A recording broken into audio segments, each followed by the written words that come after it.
Well, this is quite a question, isn't it? How can it possibly be that we chose to incarnate on planet Earth where suffering permeates the very atmosphere? Though I haven't personally, thank goodness, experienced living in a war zone or seeing my neighbors and cities swept out to sea in a tsunami, other people have, and my heart and eyes are flooded with tears, feeling just a fraction of their terror, shock, and horror that they experienced. I felt devastated when I lost my mom, the person I'd loved and loved me above all others my whole life. I've had to say goodbye to 3 feline and 4 canine children that shared my life with their unbridled affection, devotion, joyful antics, exasperating quirks and messes, and unquestioned love and constant companionship. I helped most of them die. I ache with others' pain when hearing about or witnessing their losses, their alarming health or financial or family crises, or the world's violence, injustices, and destruction. And I know I'm not alone. A Course in Miracles technique I found oh so helpful whenever I'm drowning in grief for the suffering of the world is to ask the Holy Spirit to help me see this differently.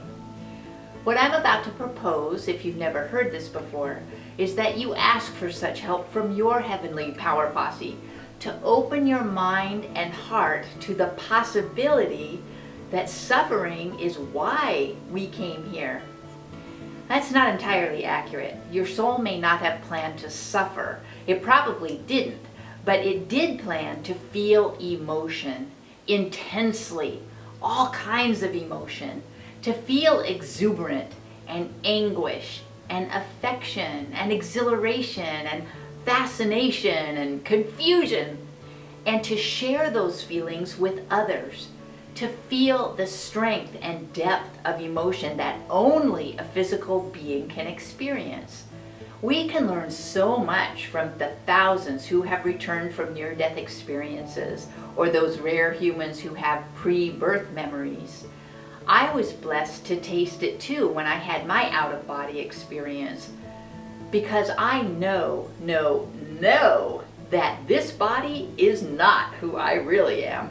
I belong to that light of love I felt, that place of ecstatic peace and joy and pure, unadulterated harmony.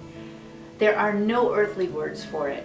So why would we leave nirvana for this painful physical existence and accept the veil to ensure we remember nothing of who we truly are? We came here to experience contrast.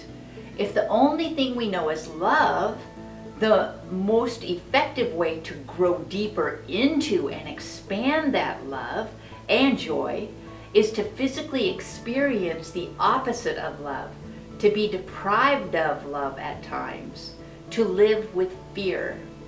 If we're doing this human thing, this human body thing, we're going all in. Just imagine how unbearably homesick you would be if you remembered all that you're being deprived of in this comparative torture chamber. The veil ensures we're not distracted by previous lives and pulled in many directions either. We can focus totally on the experience we chose now. We're all deep in our egos by the time we're adults, quite attached to our thoughts and opinions and beliefs.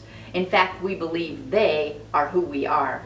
And when the world doesn't align to our beliefs and thoughts, we suffer. We take our lives and our world very seriously, even though we don't have to. We think this is reality. It's not. This is a temporary virtual existence.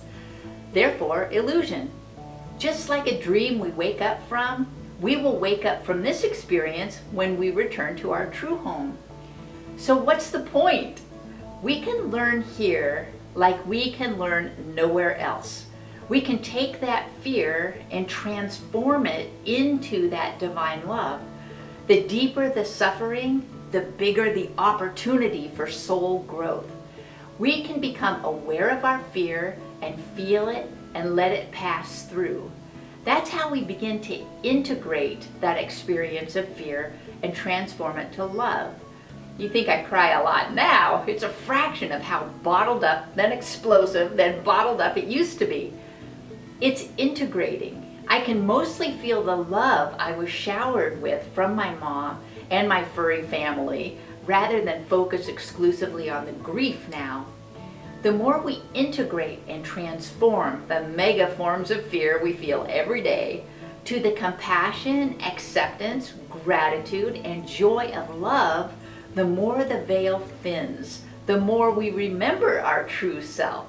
We bring heaven to earth when we shine that divine.